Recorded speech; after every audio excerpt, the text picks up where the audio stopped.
Tere tulemast kuulama Toila podcasti. Toila podcastide raames suhtleme me meie enda kogukonna inimestega. Ikka selleks, et neid teile veidi lähemalt tutvustada ja kuulata, mis inimestega päriselt tegu on. Ma luban, et on oodata ka põnevaid üllatuskülalisi. Mina olen Kaisa Pukk ja olen Toila valla kultuurijuht. Ma olen kindel, et selline vanakooli stiilis raadiosaade on väga hea viis erinevaid inimesi teile lähemalt tutvustada. Ja nüüd tuleb üks üleskutse noortele. Palun salvestage selle raadiosaate link oma vanemate ja vanavanemate nutiseadmetesse, et neil oleks ta lihtne üles leida. Niimoodi aitate meil jõuda ka nende inimesteni, kes igapäevaselt aktiivselt sotsiaalmeediat ei kasuta, aga kelleni meie tahaksime väga jõuda. See on Toila valla podcastide sari Toila valla inimestele. Soovin teile mõnusat kuulamist. Tere tulemast kuulama Toila podcasti. Mul on väga hea meel, et täna on meil laual üks teema, mis aeg-ajalt ikka kirgi kütab, mis on pidevalt olnud muutuste tuules, mis on osa Toila vallast, osa Toila valla identiteedist. See on miski, mida me ei saa lihtsalt ära võtta, sest meri, rannaäär, rannakalurlus, pankrannik ja Toila sadam on osa Toilast. Tegelikult üks väga suur osa. Ja mul on siiralt hea meel, et tänane podcast toob meieni lausa 2 külalist, mis annab meile võimaluse vaadata sadama tulevikku ja minevikku. Toila podcast üks eesmärkidest on tutvustada ikkagi kuulajatele erinevaid teemasid ja meie enda kogukonna inimesi, kes nad on, mis elu nad elavad, miks nad teevad seda, mis nad teevad. Aga vaatame kõigepealt minevikku, sest meil on külas endine Toila sadama kapten Arvo Lossi. Tere, Arvo! Tere, tere! Kuidas sina meenutad oma lapsepõlve ja kus see möödus? No sündinud olen Virumaal 1943. aastal Uue-Välja külas. Väike külake, 5 talu oli seal. 51. aastal läksin Kulina mittetäielikku keskkooli ja selle lõpetasin 59. aastal. Ja peale seda sama aasta sügisen novembris läksin Arkna aianduskooli aiandust mesindust õppima. Ja siis peale selle aianduskooli lõpetamist tulin Toilasse, kuna töökohti meie kodukandis ei olnud ja siin Kaljuranna kolhoosis oli aednikku vaja, tulin siia aednikuks. Aga tuleme korraks veel lapsepõlve juurde tagasi, et kas sul on lapsepõlvest mingi lemmikmälestus, mida sa meenutad alati? No lemmikmälestuse järgi ma käisin siin 6 aega tagasi oma kodutalus. Ja seal oli kõik oli korras ilusasti ja kodutalu oli mitte liiga suur, 19 hektarit põldu ja maja on ehitatud 40. aastal, sellest vana põles maha meil sõjaaeg või enne sõda. Ja siis seal nagu ikka, kõik oli ilus. On sul mingisugused õpetussõnad, mis sind on elus saatnud, võib-olla mis sinu ema või isa on sulle öelnud? No mõlemad ikka ütlevad, et tuleb olla enda vastu aus ja teiste vastu aus, mitte valetada. Aga vahel kooli ajal tuli ikka valetada ka. Aga kuidas sa seda kooli aega meenutad? Väga kena, 3 kilomeetrit põhiliselt jalgsi käimist edasi-tagasi ja siin meil oli väike klass, 10 õpilast oli meil klassis algusest peale ja siis nad 10 vedasid sinna 7. klassini välja. Aga kas tuleb meelde ka mingisugune suur sigadus, mis kooli ajal sai tehtud? Ei ole sigatseja poiss olnud kunagi. Kui vaid nii palju, et kui olin kuskil 7-aastane vennasega, käisime suvel karjas, siis tegime suitsu seal vanadest lepalehtedest, aga see oli nii kibe ja ei taha siiamaani. No see on väga väike sigadus. Aga kelleks sina väiksena saada tahtsid? Kas sa mäletad seda? Oli sul mingisugune unistus pisikese poisina? Noore seas ikka aednikuks. Maage tõmbas. Maal elasime seal ja et lenduriks küll ei plaaninud. Aga nüüd me olemegi jõudnud siia haridustee juurde, et siis sa läksidki õppima aednikuks, jah? Aednikuks, jah. Aga siis sain... Pärast 7. klassi? Jah, läksin õppima. See oli 2-aastane kool, 61. aasta septembris lõpetasin ja töötasin siis kuni 65. aasta 5. jaanuarini seal ja siis tulin üle kalurikolhoosi virulane. Ja sain siis sinna kaluriks nagu. Ja olid sellel ajal olid niisugused väike traal, puutraal oli. Number oli MS13, nii nagu öeldakse, et see 13 on neetud number, aga ei, minul läks kõik hästi seal. Ja kapten seal oli Sepp Jakob sellega. Ja siis see oli 66. aastal kolhoosi poolt suunati mind siis kalatööstusliku merekooli laevajuhtimise peale. Kuidas sa seda aega meenutad? Väga ilus aeg. Ikka suures linnas elada 4 aastat ja õppida ja kusjuures kõrvalepõikena võib öelda seal sai tegeldud natukene teatritegevusega, Alabert Rudolf juhendas meie gruppi. Aga seal õppimine oli muidugi raske, sellepärast, et osa tuli õppida vene keeles see aeg. Vene keele sain seal selgeks tänu sellele eelmisele riigikorrale. Ja see andis leiba hiljemgi mulle.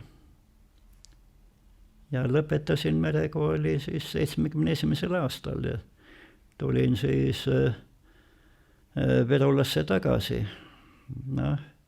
Merele ei pandud, pandi siis kontorisse laevastiku kapteniks sinna. See oli väike laevastik, väike kolhoos, aga rahvastik oli, inimesi oli. Aga siis Toila sadamaga olingi sellest ajast seotud, kuna siis oli vana Läänemuul oli katkine juba, õieti ei olnud kedagi. Sissesõit oli raske, kui olid kirdi idatuuled, siis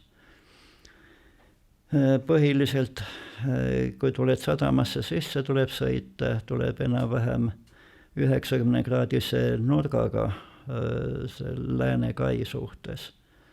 Ja seal on enne liiva seljandik, võtab kinni, võtad gaasi maha, tõmbad uuesti, kui hüppab üle künka, tõmbad gaasi peale ja rool vasakuse poolt ja 90-kraadine kurv ära teha, et mitte rammida Läänemuuli.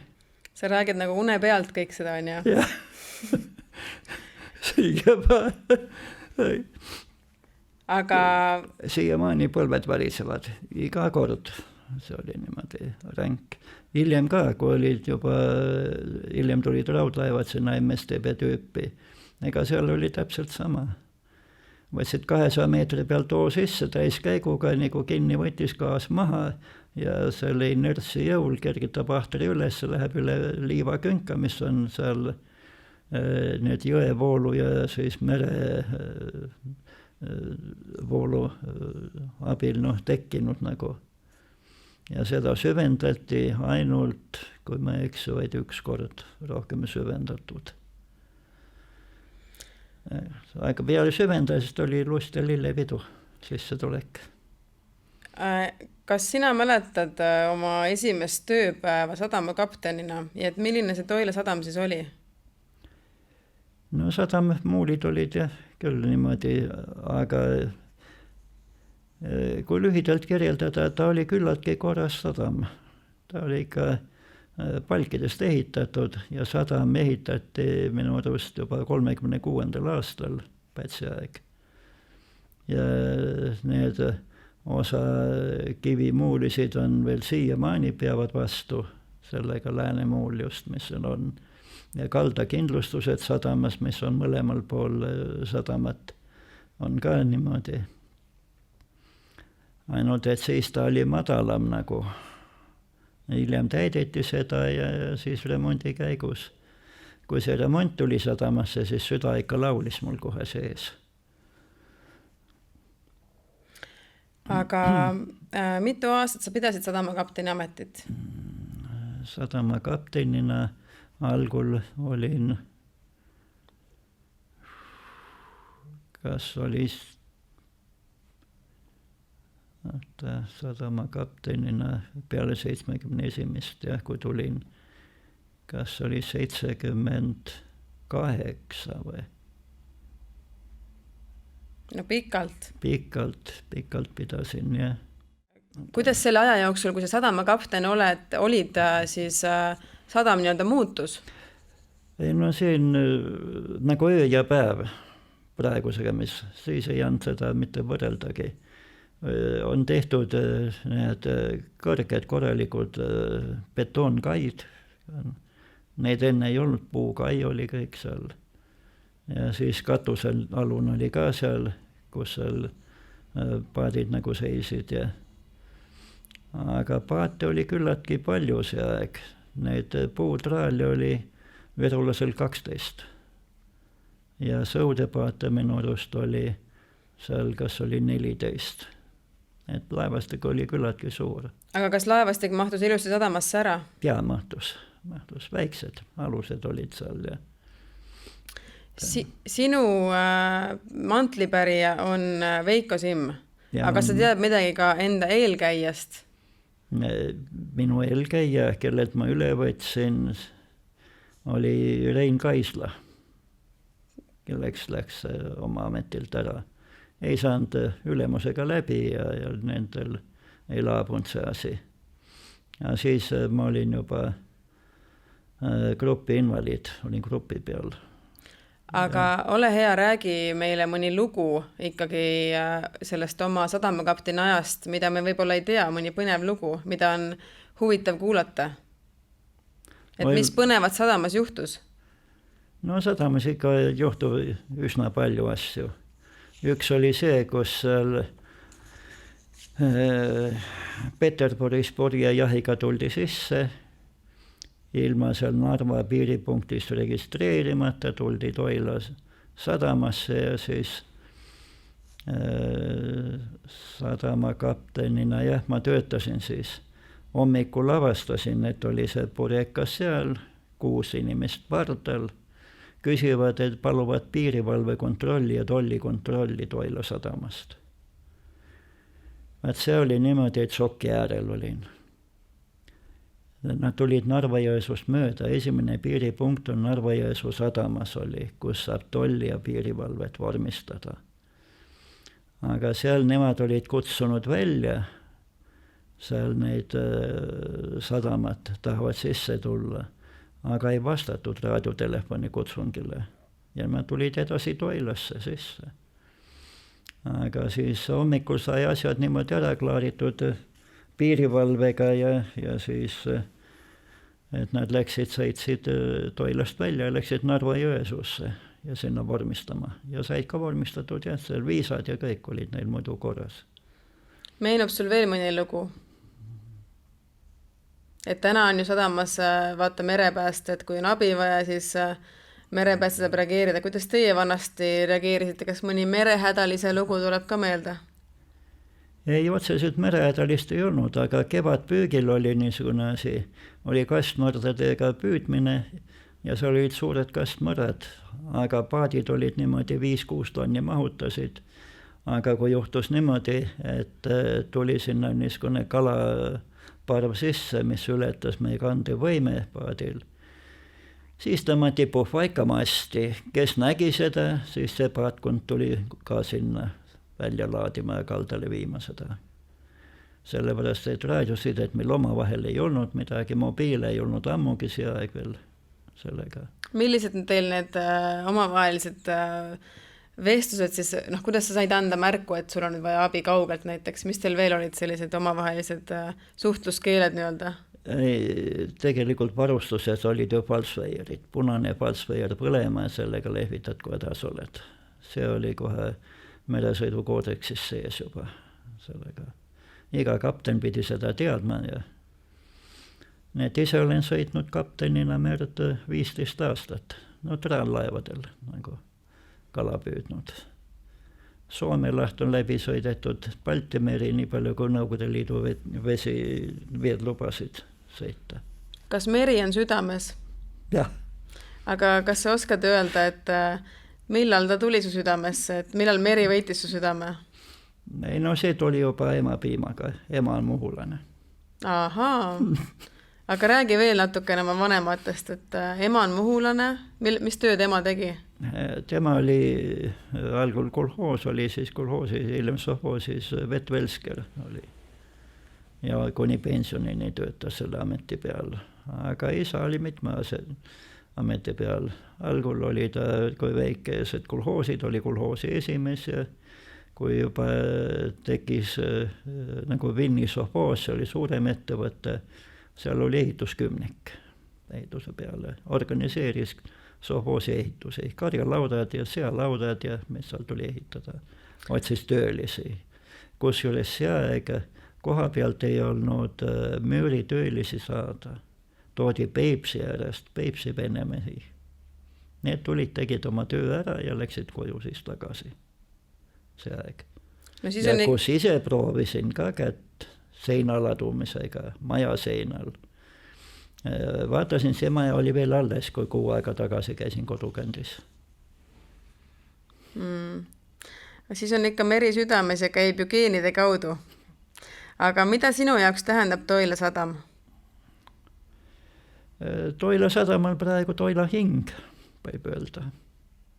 Ja on, nagu öeldakse, postkaart Toilale. Ta on praegu väga ilusasti välja arendatud. Seal on, laevastik on suur. Praegu jahtisid minu arust, vist oli neid ujuvvahendid kokku. Eelmine aasta lugesin ükskord, kui käisin, mis olid ujuvvahendid vee peal, oli ühe korraga sees 46 ühikut. Need olid purjejahid, mootorpaadid, sõudepaadid, kaatorid, kõik. Mis sa arvad, kas meie kogukond väärtustab sadama olemasolu Toilas? Väärtustab, aga osaliselt osa inimesi vaid. Need, kes on sadamaga seotud, need küll. Aga paljud, kes on linnainimesed, nemad ei saa aru, et see on pärandus ja meile esivanematelt juba. Kusjuures minu teada Toila sadamast juba käisid 20. aastatel laevad või paadid väljas, aga see oli muidugi vana sadam, mitte seal uues kohas. Uues kohas tuli ta kas 49. aastal kolhoosid, kui tekkisid, Kaluri kolhoos. Siis tuli sinna, kus ta praegu on. See. Aga vana sadam on peaaegu kilomeeter lääne poole jääb. Milline on sinu lemmikmälestus Toila sadamaga? Eks lemmikmälestusi on palju. Kalurite päevad. See oli pidupäev ju. Kalurite pidupäev ja need olid kolhoosi poolt organiseeritud ilusasti. Kolhoosi rahadega, enda raha ei tulnud midagi panna. Seal oli ainult, et inimesed ise organiseerisid nagu toitlustamise ja siis sellega oli orkester, vahest oli puhkpilliorkester, siis olid bändid, käisid esinemas meil, käisid Tallinnast ansamblid esinemas. Kultuurielu oli vilgas seal sadamas ikka. Kas sulle tundub, et sadam on vaid koht, kust minnakse merele või ikkagi see nagu midagi palju enamat? Ja kuidas see aja jooksul on muutunud? Praegu on ta palju enamat, sellepärast, et paljud linnainimesed juba ammu, ütleme peale maipühi rahvas hakkas ju nõukaaeg käima Toila rannas just. Sadamas ja nad käisid seal merd nautimas, mere ääres jalutamas ja puhkepäeviti olid lisabussid isegi pandud, mis sõitsid randa välja omal ajal. Et rahvaspäis nõukaaeg käis ka väga palju seal. Ja kogu aeg on see olnud nagu sovituskohaks seal suvel. Aga talvel nagu kalurid ei käinud, jääalust püüki ei tehtud meil. Lihtsalt traalid seisid, ootasid kevadet ja jää sees. Milliste arengute üle sa võib-olla rõõmustad, ja kas sa näed, et sadamast tuleks veel midagi teha või midagi veel paremini teha, kui on tehtud seni? No veel paremini ei oskaksegi nagu teha praegu seal. Sellepärast siin ma nädal tagasi käisin, sõitsin läbi, seal vaatan, ma ikka kord kuus käin sadamas ka. Vaatad, kas kõik on ikka kontrolli all mantlipärijatel? No kalamehed, kes seal olid, noh rannakalurid, need ikka naersid, et jälle lossi tuleb oma valdusi üle vaatama. Mis tundega sa siis vaatad neid üle? Emotsionaalselt? Noh, väga hea tunne on. Võrreldes sellega, mis 65. oli ja mis nüüd, no, praegu on nagu muinasjutu elu seal. Aga kuidas sina näed sadamat 10 aasta pärast või 20 aasta pärast?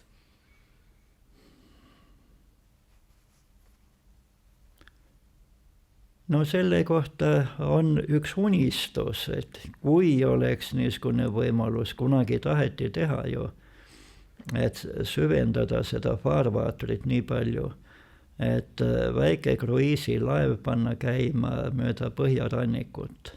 Narva-Jõesuu, Sillamäe, Toila, Purtse, Mahu, Vergi, Tallinn, siis Laulasmaal ja siis järgmine oli see Haapsalu ja sealt siis need saared ja mis sealt edasi. Pankranniku kruiis? See jäi unistuseks. See oligi laual ka kunagi valitsuses isegi oli selline asi, aga see oli liiga suur tükk ammustada.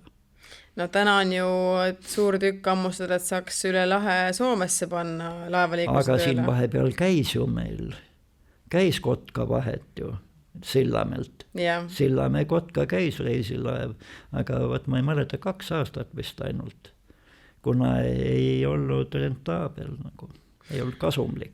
No eks meie saame vaid siis kõrvalt vaadata ja natukene siis sinu unistusele ja sellele samale Soome teemale kaasa elada. Yeah.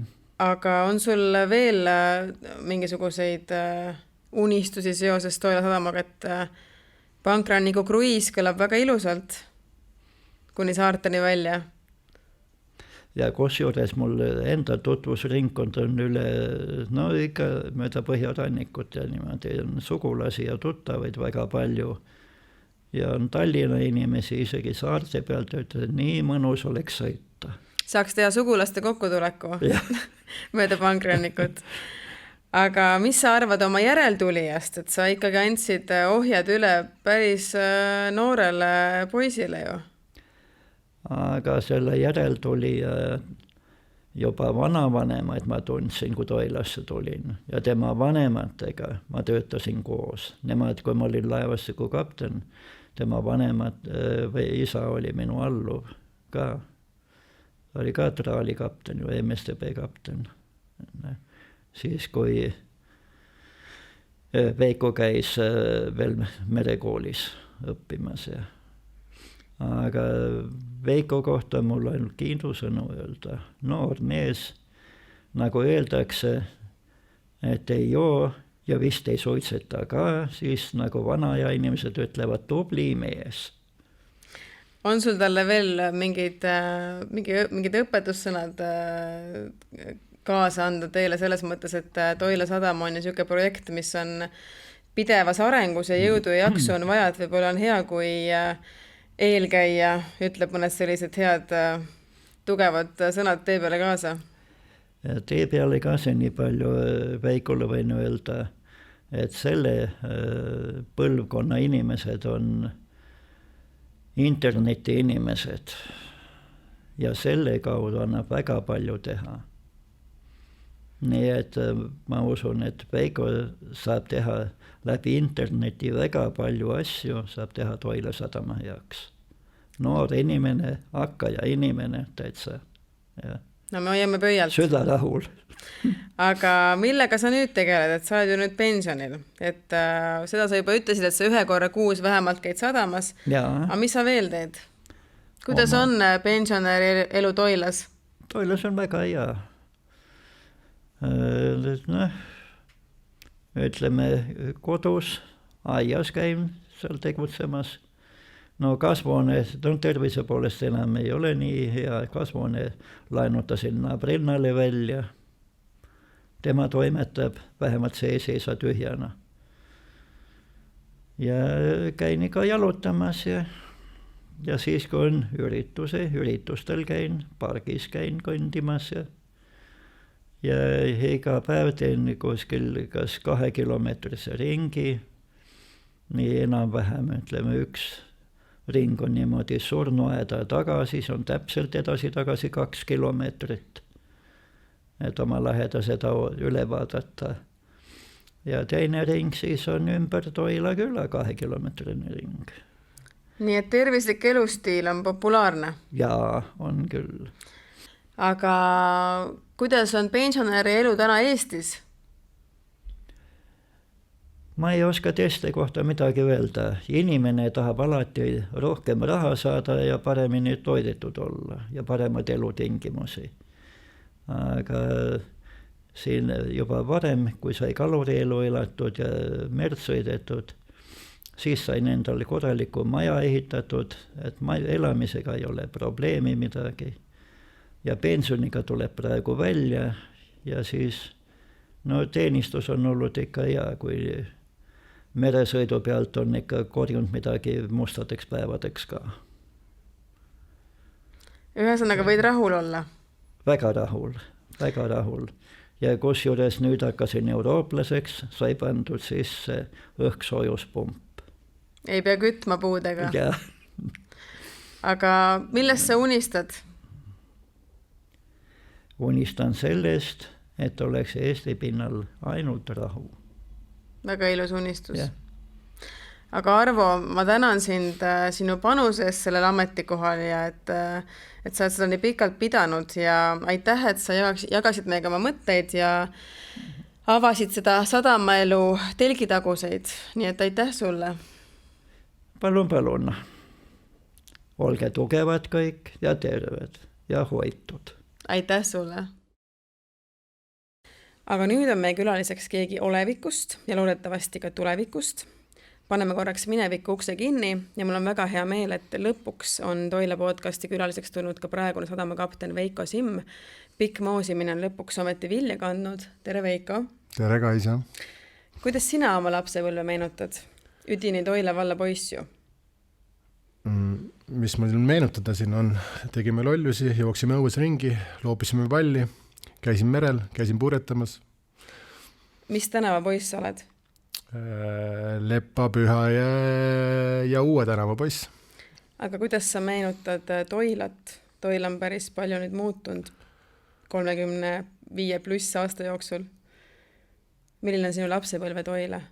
Lapsepõlve Toila, no ma ei tea, mis mõttes suht sama nagu tegelikult, kui sa kogu aeg ühes ja samas kohas olnud paikne, küll vahepeal oli mere peal ära, aga kui sa oled enam-vähem ikkagi paigal, siis seda suurt muutust nagu ei näe. Et minu jaoks on kõik sama, park ja rand ja näod on ka samasugused, aga natukene vanemaks jäänud lihtsalt.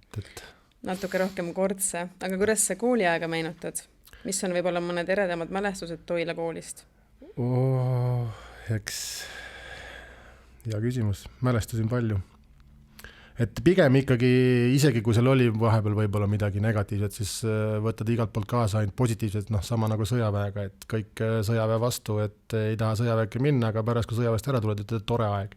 Et mul nagu negatiivset lapsepõlve küll midagi nagu ei ole, et pigem ainult positiivsed mälestused, et just oligi see, et meil hommikul sõpradega välja, õhtul enne pimedat koju, tegid pahandust, võtsid vitsa kaasa, pahandust teinud, siis olid lihtsalt tubli. Et vahepeal käisid kodus, panid vanema juures kotletti ja kartuliputru ja elu läks niimoodi veeres meil päevast päeva.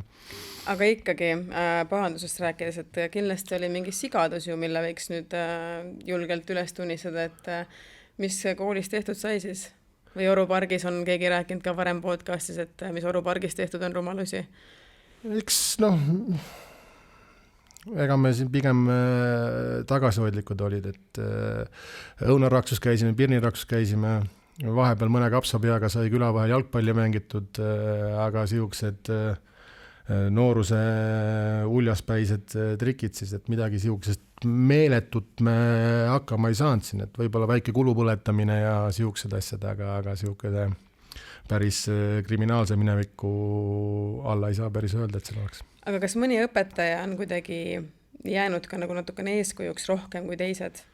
Keda sa võib-olla nagu alati meenutad või kes võib-olla meenub natuke rohkem kui teised? Eks on küll mõned erineva, need, keda võiks esile tõsta, aga üldjuhul mina olen nagu kogu sellele seltskonnale, kes meiega omal ajal tegelesid, väga tänulik siiamaani.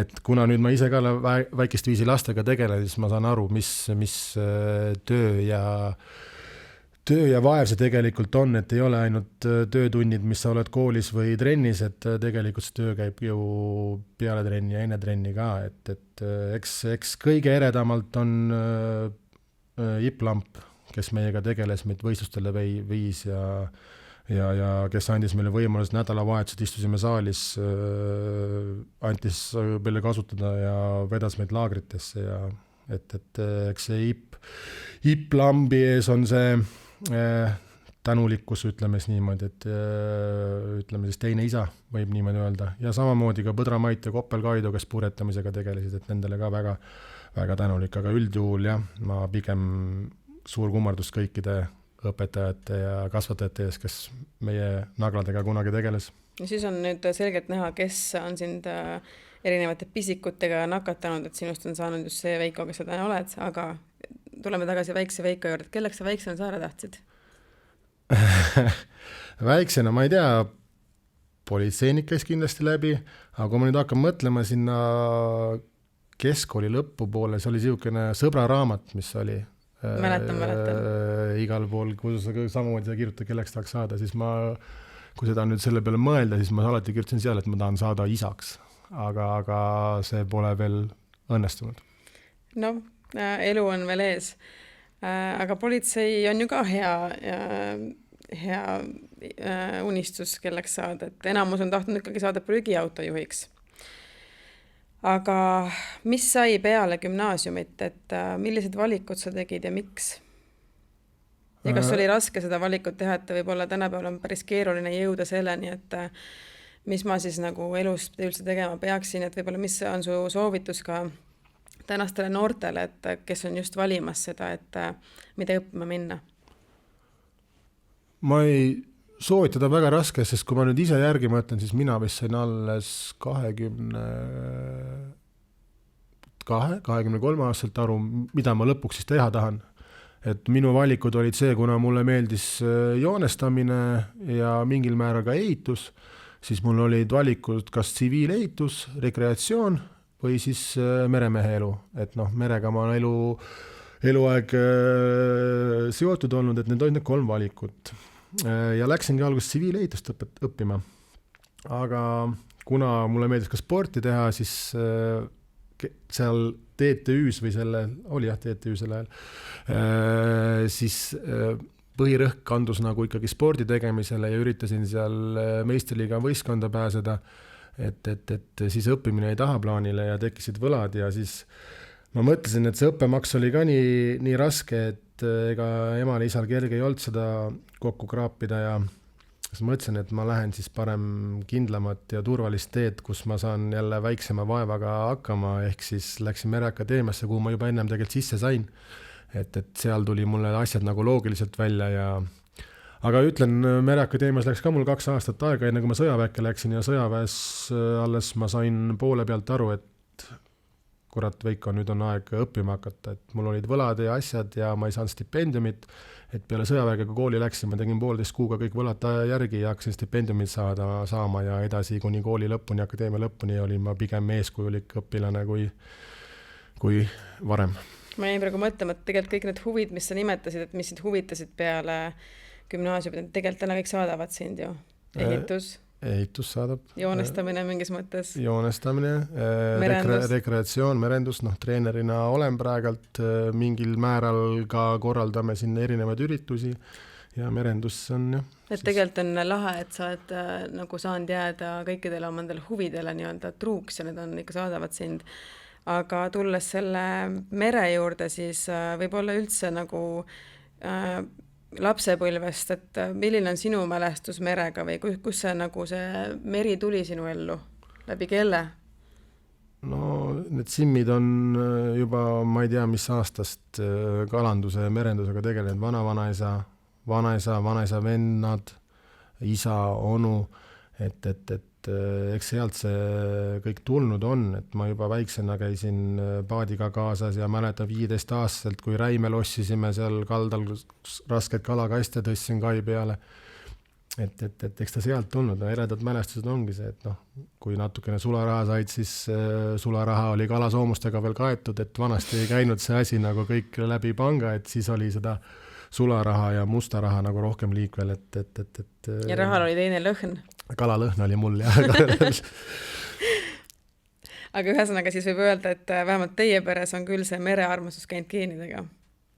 No pigem geenidega, jah, ega ta lihtne ei ole, kui ma nüüd vaatan isa ja onu ja vanaisa peale, et sa pead ikkagi sellele, sa ei saa teha kahte asja, et käia tabatööl ja kalanduse peal ka olla. See ei saa hobi olla. Et see ei saa nagu hobi olla, et kui kutseline kalur, sa võid käia võrke panemas vahepeal oma 2-1 võrguga, aga kui sa tahad sellega ka elatist teenida, siis kuigi see kalapüügihooajad on lühikesed, siis ikkagi võrkude parandamine, ettevalmistamine, muud tööd, et see võtab ikkagi aasta ringi aja ära.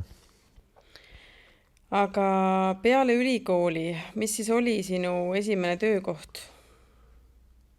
Esimene töökoht oli mul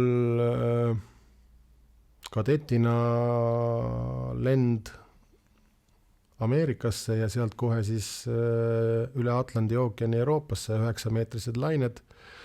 Siis oli küll esimene küsimus mul endal, kui ma sealt New Yorgi sadamast välja sõitsime ja ookeani peale jõudsime, et kuhu ma korrat sattunud olin, et ülesse vaatasid oli meri, otse vaatasid oli meri, alla vaatasid oli meri, et igal pool oli vesi, et lained olid päris suured. Mis on siis pikim aeg, mis sa oled niimoodi merel olnud näiteks?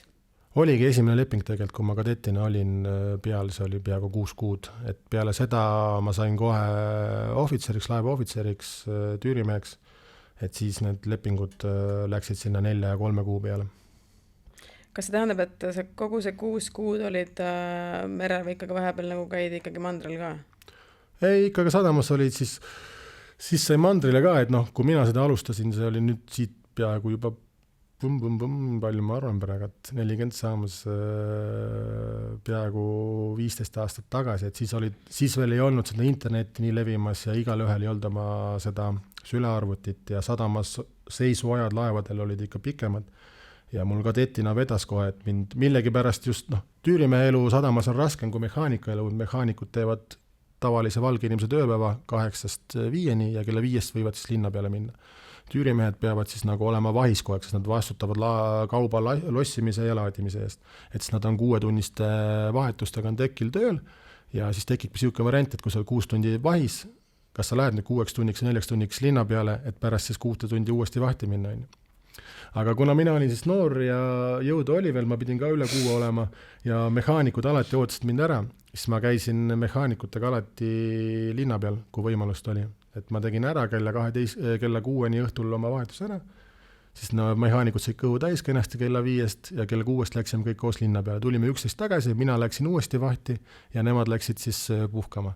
Et aga kadeti ajal sai palju ringi käia, aga kui pärast vastutus kasvas, siis jäi natukene vähemaks seda linnas käimist, aga jah, iga kord, kui sadam linnas oli ja võimalus oli, siis kas ratta selga või jalutama ja sai käidud. Ja kuidas see edasi läks siis sinu nii-öelda karjääriredel, et mis sealt edasi sai ja kuidas sa jõudsid siis ka lõpuks Toila sadam kapteni ameti juurde? Et minu jaoks jah, see karjääriredel läks vist natukene liiga kiiresti või võib-olla valesti öelda, et kiiresti, aga ma tõusin suht kiirelt edasi.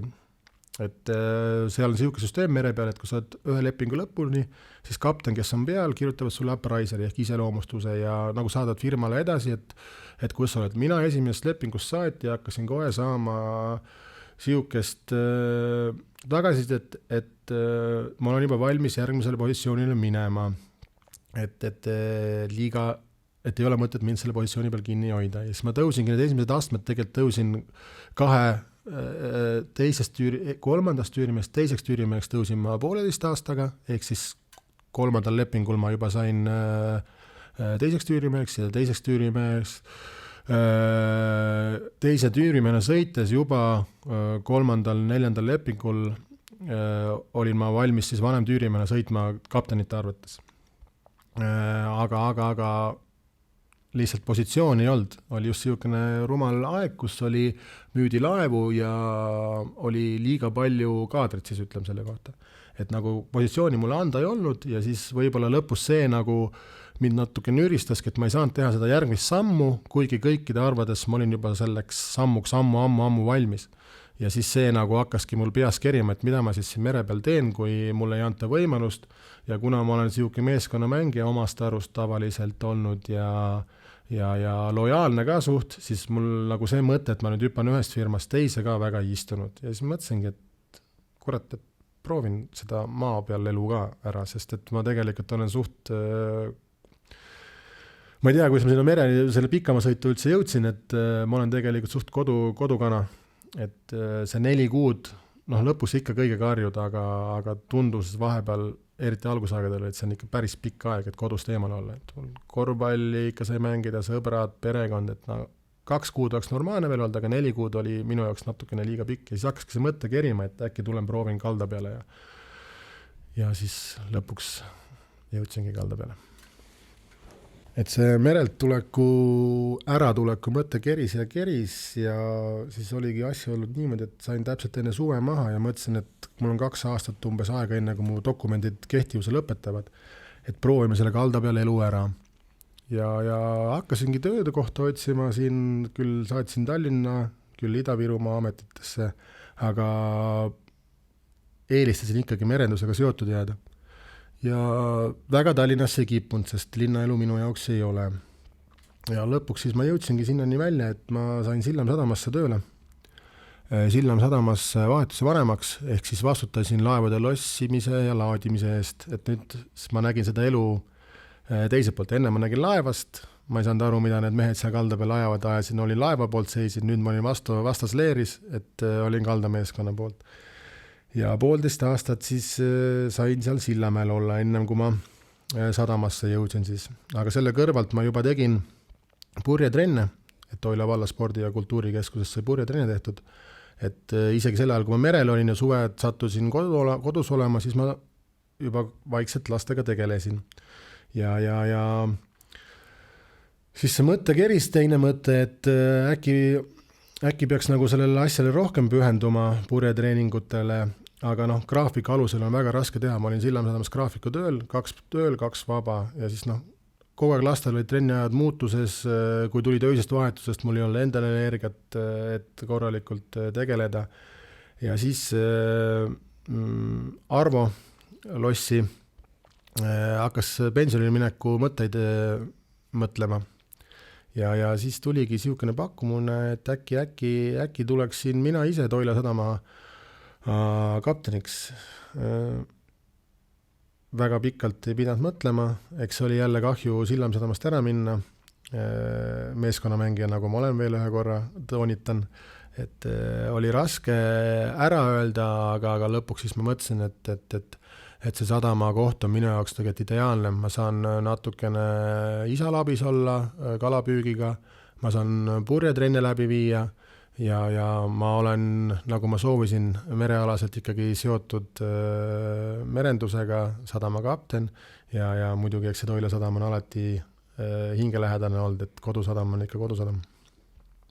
Kuidas sulle tundub, kas meie kogukond hindab sadama olemasolu ja võib-olla, et kas see on kuidagi aja jooksul muutunud ka? Eks Toila rahvas, nende jaoks on sadam ju kogu aeg olemas olnud. Täiesti aktsepteeritav asi, ma arvan, Toilale pigem on, kui sadamat enam ei oleks, tekib küsimus, et miks. Aga inimesi on ikka erine arvamusega, et kõigile ta ei peagi meeldima. Ja kõik ei pruugi sellest võib-olla ka aru saada? Ei pruugi aru saada ka, jah. Et eks sellega me tegeleme siin ja üritame näidata, et ikkagi tegelikult sadam ei ole lihtsalt sadam, kus kalur vee peale läheb, et pigem tegelikult praeguses kontekstis on Toila sadam ju ka rannaala hooldusega tegeleb ja kogukonnale üritused toimuvad seal, et tegelikult on tal pigem suurem mõiste kui lihtsalt, kus meie umbes 10-15 kutselist rannakalurit merele lähevad.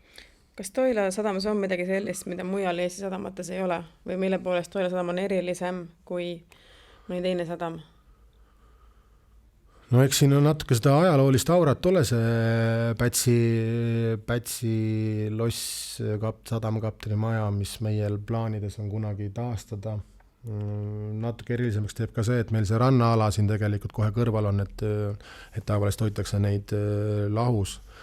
Aga võib-olla see ajalooline aura natukene, et see sadam siin olnud ja Viru rand, et aga eks need teisi kohti ei ole veel sellised, kus on ajalugu taga.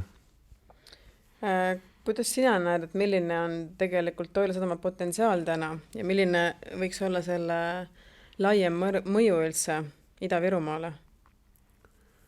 No kui me nüüd vaatame, siis tegelikult mereturism tegelikult just lääne pool kasvab ja sealsed omavalitsused väga palju panustavad siin, nagu võtame Hiiumaa näited ja asjad, et seal on sadamad kõik välja ehitatud, inimestel võimalik minna, et Toila sadam üksi ei suuda niikuinii Ida-Virumaad kaardile tuua, et soomlane või üldse see turist siia jõuaks, oleks vaja ühisemat pilti, nagu ma siin mõnes ajalehes olen ka maininud, et me peame seda ühiselt vedama. Et on vaja saada, Narva-Jõesuu praegult panustab väga palju, et saaks selle muuli korda ja sadamatesse panustavad. Narva-Jõesuu, Toila, nüüd oleks vaja ka purtsesid meil veel korda saada ja et oleks ta laevatatav, et siis see rahvas jõuab, see turismi pool jõuab siia. Kui nüüd vaatate, kui ma ise enda pealt vaatan või üldse vaatan, kuskil mujal käin, siis inimesed ikkagi jõuavad ju, kui lähed kuhugi uute kohta, siis inimesed ikkagi jõuavad sadamasse. Et läheme käime sadamast läbi, see on selline koht, kus mina leian, et ta on mingil määras kogukonna süda ka. Meil Toila vallast on Toilas just, vanasti oli ta seal meil Vanasrannas ju Kaluriküla, suitsud, sehhid, asjad, mis seal kõik oli. Nüüd ta kolis meil siia uute kohta ära. Et ta on meil kogu aeg olnud ja rahvas üldjuhul tuleb ju ka kokku, käib sadamast läbi, et see on nagu turismi mõju, et meil siin Oru park koos sadamaga, et see rahvast ju liigub tegelikult mitmetes sadades tuhandetes aasta jooksul läbi. Et turismi seisukohalt on ta alati hea, aga kui nüüd võtta äriliselt, siis eks ta ole sadam on siis värav, merevärav on ju, et sa saad sisse tulla, välja tulla, sõita seal paadiga, et eks ta kaubanduse mõttes ole ka, aga hetkel praegult meil on ainult kalandusega tegemist siin, et Tütarsaare Aina siin proovib vahepeal neid reise teha, aga pigem need reisid ja see huvi jääb sinna Narva-Jõesuu kanti, kus neid sõite saab teha. Kas sa oskad öelda, miks see niimoodi on, et seal pool on huvi suurem ja meil võib olla väiksem, et kas see sõltub kuidagi sellest, et kus sadam täpselt asub ja kui palju on kohalikku elanikku, kui palju liigub turisti või et võib-olla Narva tõmbabki nagu magnetina hetkel turisti, et sinna on ka väga palju investeeringuid läinud, on ju?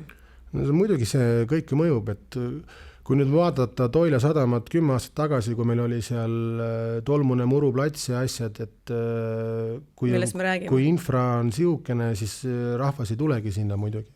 Kui nüüd panna jälle Hiiumaa ja Lääne-Eesti näitel, et kui neil on infrat kõik korralikult välja ehitatud, on kena ja ilus vaadata, siis rahvas hakkab sealt ka läbi käima ja pakubki need asjad juurde, et meil on see Oru park ja spa on tegelikult ligidal kõik, on ju.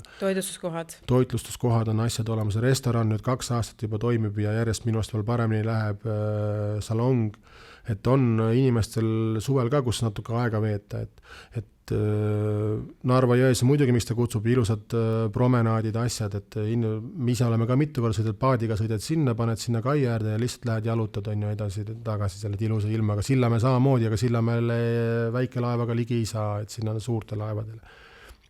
Et eks ta ole.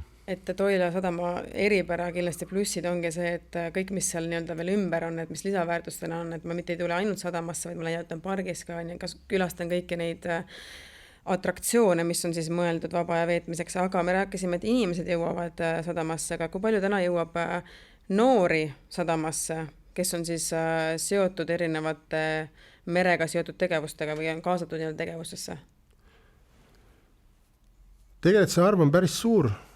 Kui näiteks kas või regatt võtta, mida me see aasta korraldasime, siis regatiga juba jõuab siia kuni 100 noort last, on ju, üle Eesti. Ainult last.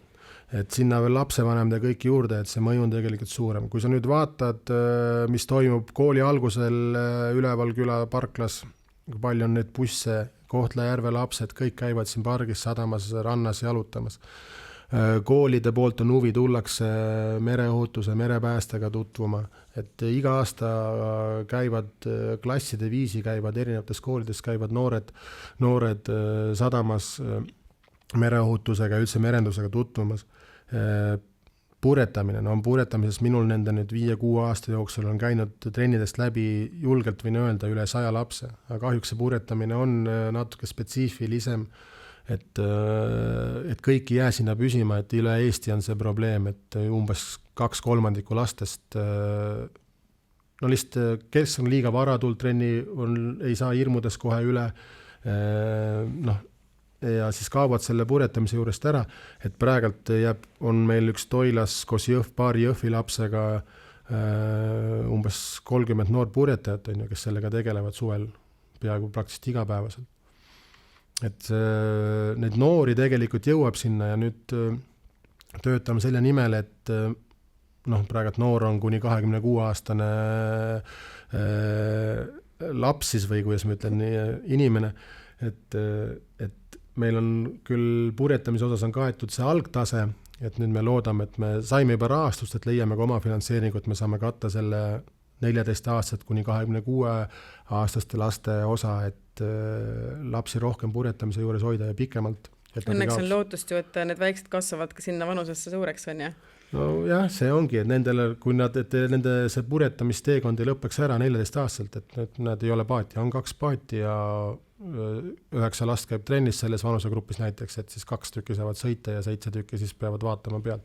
Et see on praegu murekoht, kui selle saame lahendatud, siis me hoiame lapsi ju kauam mere ääres, sadamas ja siit edasi, kui ta on juba 20 aastat tegelenud ikka merega, siis see kõik üks asi käsi peseb kätt siin tegelikult. Tegelen noortega, sealt kui saavad täiskasanuks, äkki keegi tuleb merepäästjaks, äkki keegi käib võrkudel, äkki keegi ostab omale pureka, paadi, et see on kõik tegelikult süsteem et püramiidskeem. Sest ma ise tean tegelikult, et kui sa puretamisele käe annad ja see on ka tegelikult kõige suurem nauding, et sa töötad 3 aastat lastega, sul on 10 punt näiteks ja sa käid iga päev tegeled nende hirmude ja asjadega ja siis kui läheb 3 aastat mööda ja ükskord sa lähedki selle 10-meetrise tuulega välja, mida nad 3 aastat kartnud on, ja siis nad trenni lõpus ütlevad sulle naeratavad, et nii vägev oli. Et siis see on see kaif moment, mille nimel tuleb vaeva näha. Siis sa tead, et konksu otsas on nüüd see laps, et tema siit enam ära ei lähe. Ma tahtsin öelda, et sa ennem ütlesid, et tipplamp on nagu teine isa. Et tegelikult sa oled ju ise nendele nii teine isa. Nendele lastele, keda sa purjetama viid ja merehirmudest üle aitad ja? Ei, miks tegelikult ma seda kõiki asju ei tee ju nüüd raha pärast olema ausad, et sest kui ma alguses seda tee valisin, siis ma oma sõppade nendega ka natuke sai räägitud, et no mis ma sealt nagu loodan saada või mis on, et lõpus ma ütlesingi endale, et kui ma olen seal 50-60 aastane poejärjekorras oma võib-olla originaali kasti sealt võtmas poest, et keegi tuleb, paneb käe õlale ja ütleb, et aitäh, et viitsid tegeleda, et tegelikult see tänu, see just mida Jippi ja Kaido ja Maidu ja vastu nende nagu tunnen, et kui see kunagi ringiga minuni tagasi jõuab, siis ma juba olen rahul. Aga sa mainisid merepäästet, et räägi korraks lühidalt sellest ka, et mis elu elab täna Toila merepääste, Toila jahtklubi, et mis nende tuleviku väljavaated võiksid olla? No merepääste on arvestatav partner praegu Politsei- ja Piirivalveametile, et saime õiglast üleminekust rahastuse uue hoone ehitamiseks, mis nüüd Tallinna Tehnikaülikooliga koos nagu multifunktsionaalne maja, et merepääste ütleme tänu meie tublidele toetajaliikmetele ja toetajatele elab head elu meil.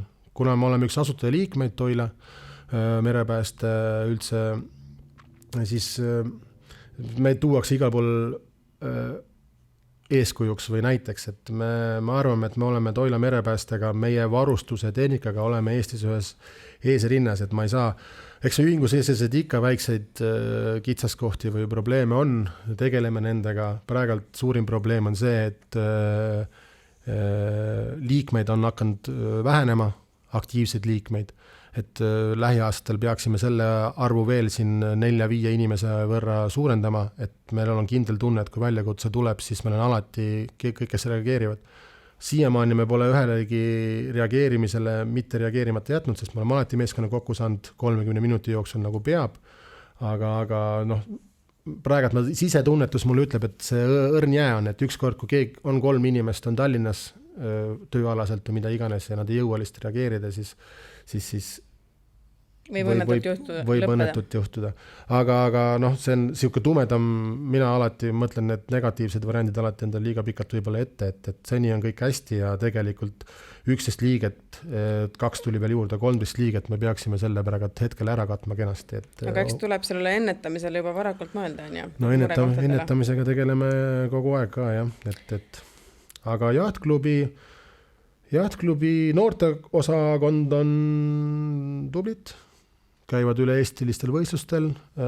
See aasta hooaja lõpus tegin neile väikse üllatus, et nad said ühe paadiga, nooremad said minna ühe paadiklassiga, millega nad polnud sõitnud ennem Eesti meistrivõistlustele ja sealt tuldi 5. ja 6. kohaga tagasi, mis on väga hea saavutus, arvestades seda, et neil on ainult üks trennikord enne seda põhimõtteliselt all.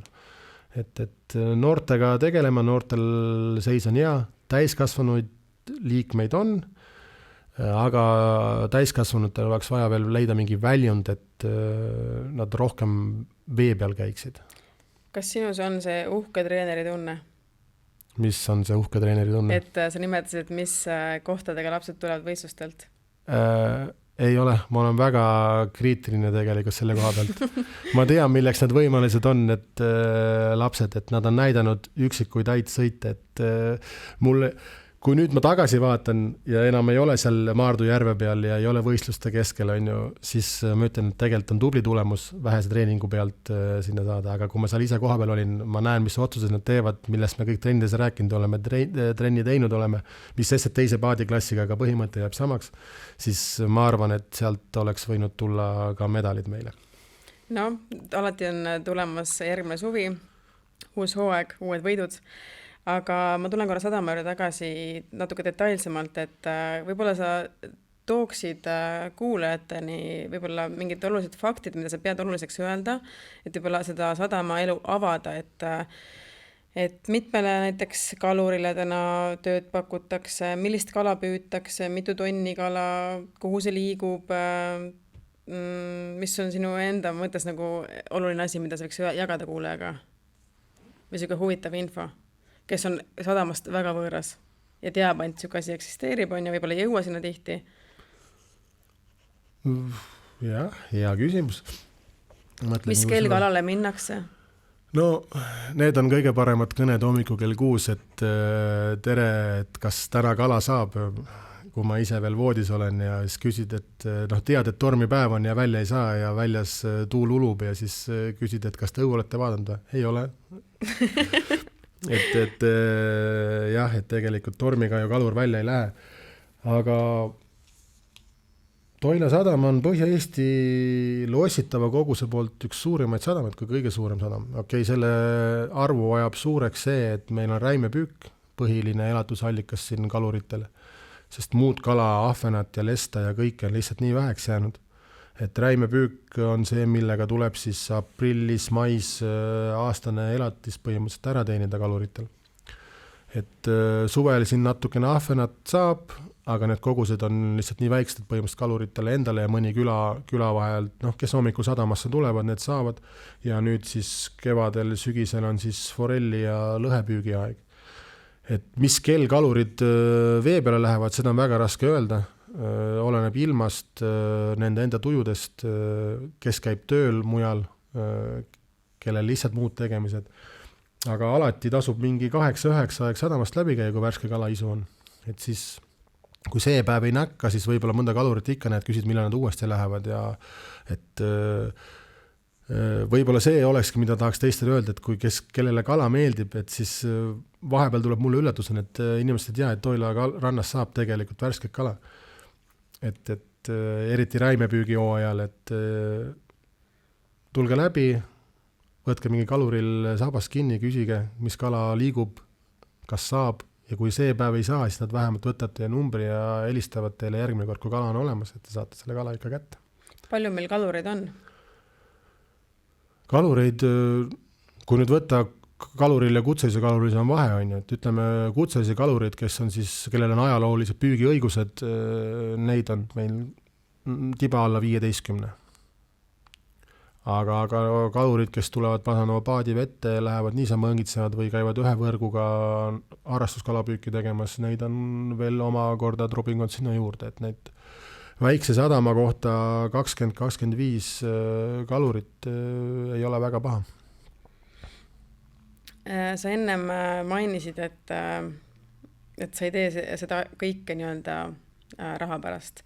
Et lisaks noortetrennidele sa ju õpetad ka uusi väikelaevnikke, et iga aastalt saab üle 10 inimese sinu käe all siis väikelaevnikuks, et mis selle sügava mõte nagu on?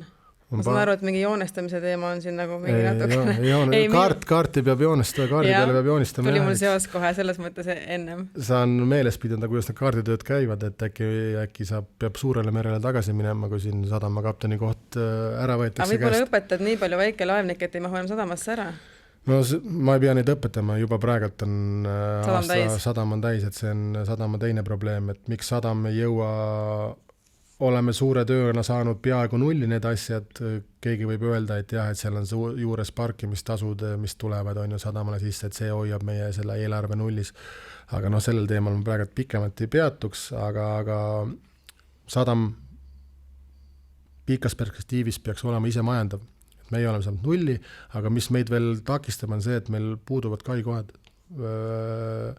Paljud tuttavad, kes käivad väikelaevajuhi koolitustel ja asjadel ütlevad, et nemad tulevikus on nõus tulema Toila sadamasse, aga hetkel pole kohti, kuhu neid panna.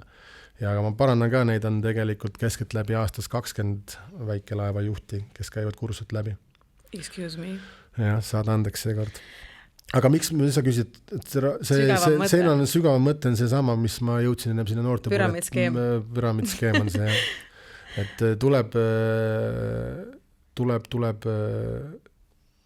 kohta soojas hoida, et enamus nii kaovad sinna Peipsi järve peale ja mujale ära. Et eelmise aasta grupist mul on üks hea näide, Neiu, kes tuli tegema endale ka väikelaeva luube, aga tema nagu oli selle mootorpaadi usku algus, ütleme niimoodi, aga siis ma ütlesin, et julgustasin, et proovi purjetamine ka ära ja nüüd võiks öelda, et järgmine inimene on konksu otsas, kes on purjetamisse kiindunud, kuigi tema kahjuks on seal Rakvere ja Võsukandi inimene, et tema vist arvatavasti meil Toila sadamasse ei jõua. Ühesõnaga üks pidev õngitsemine käib sul, aga rääkides ikkagi, et on kohtade puudus, siis milline on sinu arvates siis näiteks 15 aasta pärast sadama potentsiaal, mis seal nagu võiks olla veel? Ühed asjad on, mis tulevad kindlasti projektidega meil on, aga et võib-olla on midagi veel, millest sa unistad, mis sa näed, et seal võiks olla, aga et täna ei ole selleks nii-öelda veel finantsilist tuge, on ju? No unistus on ju olnud laua peal juba aastast 2009 või 2007, et uus jahisadam. Et praegalt tegelikult on ju vanas kalasadamast nagu jõudu ühendatud, et ta ennem oli puhtalt kalasadam, meil oli 20 aastat tagasi oli 1 või 2 jahti. Nüüd on vaikselt nagu kombineeritud, sest tegelikult kui kalurid tahaksid olla pahad, nemad panevad kevadel varakult paadid sisse, et praegu käib selline koostöö, et kaluritel on näiteks 3 aerupaati, 3 suuremat paati, millega kala tuuakse, et kui käiks selline koostööd, siis see turismi või see hobipurjetamine ja hobimerendus jääks siis nagu kitsas ajaraami. Et me oleme suutnud sellised kokkulepped saada, et nii kui kalahooaeg on läbi, mis paate ei kasuta, võtame välja, et ja kui kellelgi on vaja paatile vette panna, siis nagu jooksvalt kogu aeg mängima, et me saaksime maksimaalselt ära kasutada seda sadama võimalusi. Et nüüd läks mul küsimus. Üks suur logistika ühesõnaga, et on vaja mõelda, et kuidas see koostöö väga hästi toimiks, et kõik saaksid sadamast maksimaalselt osa nii-öelda. Jah, et eks ta nii ole. Aga mis sa tunned täna, et mis sulle on sadamakapteni amet andnud? Vaikus. Mis ta mulle andnud on? Ma ei tea, mingis mõttes rahu, sest et nagu ma enne mainisin, et ma olen suht kriitiline ja ma pole asjadega kunagi rahul tegelikult, siis mingis mõttes on nagu natukene sisemine rahu tulnud, et see vist on kõige olulisem, et ma ei oskagi nagu seda täpsemalt kirjeldada, et ma tean, et ma saan teha asju, mis mulle meeldivad. Mul ei ole kogu aeg siuke tuli takkus, et ma pean nui 4 ennast segaseks rabelema. Okei, kui ma jooksen erinevate trennide nende vahel, siis päeva lõpuks on küll siuke tunne, et kuul pähe, aga põhimõtteliselt ma teen seda, mis mulle meeldib ja see vist ongi tähtsam, et mingi rahulolu on. Kas sul on olnud ka läbi aegade eeskujusid, et kuidas võib-olla, siinkohal võib ju rääkida Arvo Lossist, et kes oli meie eelnev nii-öelda külaline, et kuidas sina meenud, et on sul võib-olla temaga seoses mingisugune tore mälestus, et oled ju tema mantlipärija? Kahjuks ei ole. No, kuidas ma ütlen, et siis kui Arvo näiteks seal oli, siis nagu kui ma siis sadamas ikkagi lastega tegelesin veel, siis ei olnud see mul sadamakapteni teema üldse veel nagu mõtteski veel või selles on. Siis ma käisin küll, mõtlesin, et kui mina oleksin, siis mina võiks seda asja nii teha või nii nagu teistmoodi, et nagu siukest asju vaadanud. Aga ma väga sinna süvitsi nagu väga ei laskunud sinna. Et ma vaatasin, et mis seal ikka, et mehed teevad oma tööd, et ma tavaliselt väga ei topi oma nina teiste asjadesse, et eeskujuna eks ma taht nõu ikka olen küsinud, eriti see ülemineku aeg ja asju, kuidas tema teeb ja kuidas need asjad käivad ja kuidas võib-olla paremini saaks ja mis tema arvaks ja esimestel aastatel, aga jah, ma nagu tulin suht ikkagi tühja lehe pealt, et ega ma ise ka väga alguses kohe täpselt ei teadnud, mis see sadamakapteni töö üldse endast kujutab. Et praegult on, ärme seda teemat ka puudutas ta olgu. Aga on sul, tahad sa kedagi veel tuua esile eeskujuna just, et võib-olla kedagi, kelle võib-olla mingid õpetused on sind saatnud eluteel või? No, nende õpetustega on nii, nagu ma arvan praegu enamustel noortel on, et ega sa neid ei kuule. Et mis need vanad inimesed räägivad, et ise olen ikka kõige targem.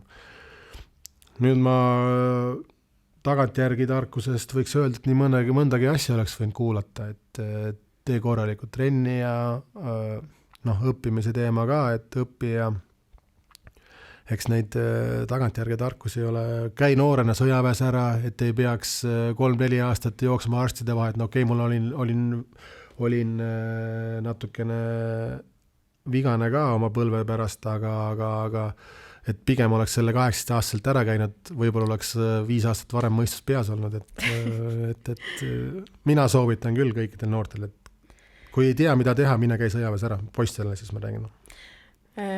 No ma loodan, et sa ise saad aru sellest, et milline hunt kriimsim sa oled, multitalent võib öelda, et ma arvan, et sellised inimesi on meie kogukonnas väga vaja, kes esiteks panustavad, saavad panustada mitmes kohas, aga samal ajal teha vaata ka seda, nagu, mis on väga südame asi, et sa julged nagu oma arvamuse välja öelda. Sa oled purjetreener, korvpallitreener, mõni aeg tagasi sa olid ka Eesti noorim sadamakapten. Mul ei ole infot, kas sa täna seda oled, aga me kõik jääme vanaks. Ja seda aega, mida sina panustad nii-öelda võistlustel ja laagrites, seda ei näe keegi, et kuidas sina puhkad? Ma kõigepealt korrigeerin sind, et ma ei ole multitalent, et ma õpin koos nende lastega tegelikult. Ma neid küll õpetan, ma ei ole seda treeneri ametiga midagi õppinud, et ma tegelikult ise ka siin teen saia alles, et ma õpin koos nendega. Eks iga aastaga tegelikult peaks minema nagu kergemaks, kui sa võtad jälle algajad, sa jälle ise oled kogenum ja et see on veel pikk tee ja ma ennast talendiks küll selles suhtes ei pea, et mul on veel pikk tee veel käia. aga mis see teine küsimuse pool oli sul nüüd siis? Et kuidas sa puhkad? Kus ma puhkan või? Kuidas sa võtad endale oma aja? No nüüd käisin Horvaatias. Elu on näidanud seda, et kui ma olen kodus puhkuse ajal, siis ma ei puhka. Siis ma olen ikkagi kas sadamas või teen lastele trenne edasi samal ajal, sest laste arengusse ei saa ju pausi jätta. Aga peab minema ära ja täiesti välja lülitama ennast ja olemegi natukene võtma selle nädal või 10 päeva ja mitte nagu liiga. Nüüd ka Horvaatias olime, tahtsid sadama kaameraid lahti ja vaata, mis toimub.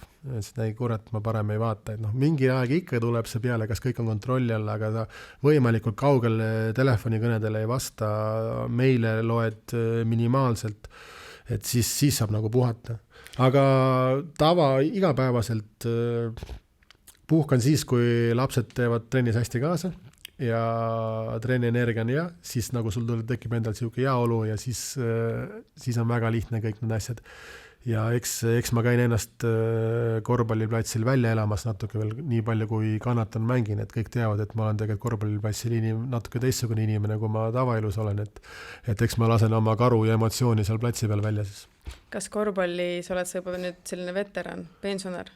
Veteran jah, 2 veterani liigat mängin, et sellega oli tore, et lõpetan Eesti liigades mängimise, et jääb rohkem aega, ei pea enam mängima, aga nüüd tuleb välja, et 2 aastat peale lõpetamist on neid liigasid rohkem, kus ma mängin.